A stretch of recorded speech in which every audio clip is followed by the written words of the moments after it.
रूस के राष्ट्रपति व्लादिमीर पुतिन, रूस के रक्षा मंत्री सर्गेई शोइगु और रूसी सेना के commander in chief Valery Gerasimov इस तिकड़ी ने 3 सालों में रूस को दुनिया की सबसे बड़ी शक्ति बनाने का प्रण लिया है, चाहे इसके लिए कोई भी कीमत क्यों ना चुकानी पड़े। पुतिन ने सोवियत रूस के संस्थापक लेनिन और यूएसएसआर के सबसे ताकतवर लीडर स्टालिन की समाधि पर नेटो का दम चूर चूर कर देने की शपथ ली है और विनाशक हथियारों की सीरीज के साथ साथ कूटनीति के ऐसे मोहरे चले हैं जिनका मकसद नेटो का खेल खत्म करना है।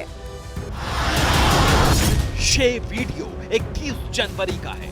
व्लादिमीर पुतिन मॉस्को के रेड स्क्वायर पर वहां पहुंचे जहां रूसी क्रांति के हीरो और सोवियत संघ के संस्थापक व्लादिमीर लेनिन पिछले 99 साल से सो रहे हैं। यानी अगले साल लेनिन की 100वीं पुण्यतिथि है। पुतिन ने लेनिन और स्टालिन की समाधि पर जाकर एक प्रण लिया। प्रण लेनिन की 100वीं पुण्यतिथि तक रूस को दुनिया की सबसे बड़ी पावर बना देने का। प्रण अमेरिका और नेटो देशों के सामने नहीं झुकने का। प्रण सोवियत रूस की शक्ति और वर्चस्व को वापस पाने का। ऐसा तभी मुमकिन है जब रूसी सेना में आमूल चूल बदलाव कर दिए जाएं। रूस को ऐसे हथियारों से लैस कर दिया जाए जिनकी किसी ने कल्पना तक न की हो। पुतिन इस काम को तेजी से कर रहे हैं।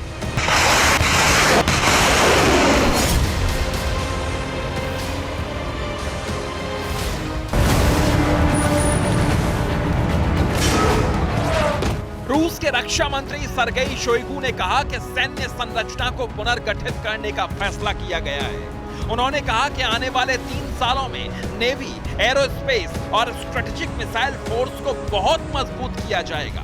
रूस के रक्षा मंत्री ने अगले 3 साल का टारगेट सेट किया था। 2026 तक रूसी सेना को सर्वशक्तिशाली बनाने का टारगेट दिया गया था, लेकिन रूसी सेना के नए commander in chief Valery Gerasimov ये काम और जल्दी करना चाहते हैं। इसलिए वो उन हथियारों को ट्रायल रूम से बाहर निकलवा रहे हैं जो रूस को सुपर पावर बनाने का दम रखते हैं। इस वजह से नेटो की नींद उड़ी हुई है।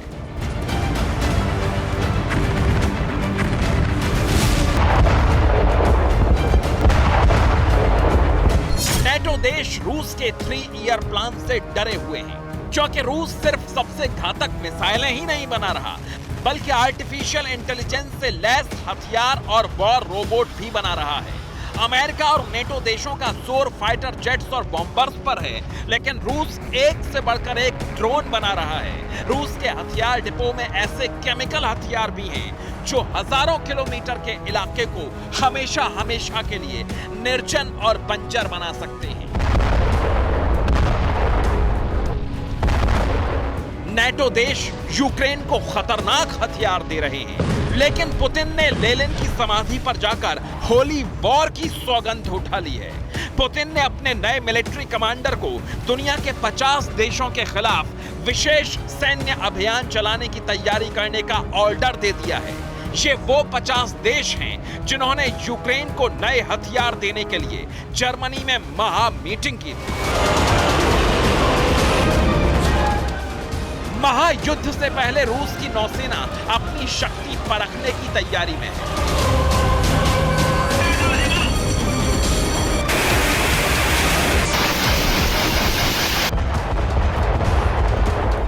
चीन और दक्षिण अफ्रीका के साथ रूसी सैनिक 17 से 26 फरवरी के बीच अफ्रीका के पूर्वी तट पर डरबन और रिचर्ड्स बे के बंदरगाहों के पास अपनी ताकत दिखाएंगे।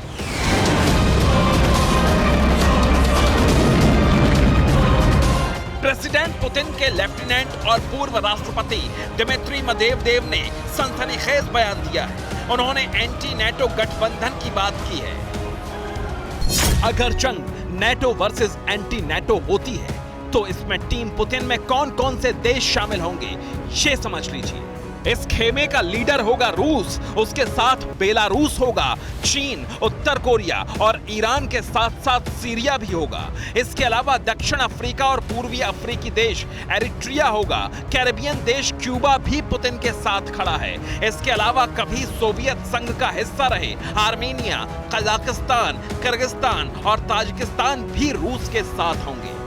दूसरी तरफ नाटो टीम का लीडर होगा अमेरिका, साथ में France, Britain, Poland, Germany, Spain, Estonia, Latvia, Lithuania जैसे सभी 30 नाटो देश होंगे।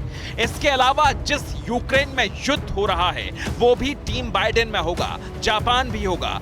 इसके साथ स्वीडन और फिनलैंड भी टीम बाइडेन में होंगे, जो नाटो की सदस्यता के लिए अप्लाई कर चुके हैं। मतलब लकीर पूरी खिंच चुकी है, वैश्विक स्तर पर गोलबंदी शुरू हो गई है और ये बात नाटो देश भी अच्छी तरह समझ रहे हैं। यही वजह है कि रूस के जवाब में नाटो देश भी बड़े स्तर पर वॉर एक्सरसाइज करने वाले हैं। पर रूस के हथियार डिपो में बन रहे नए हथियारों का जवाब किसी के पास नहीं है। Bureau report, TV9 Bharatvarsh.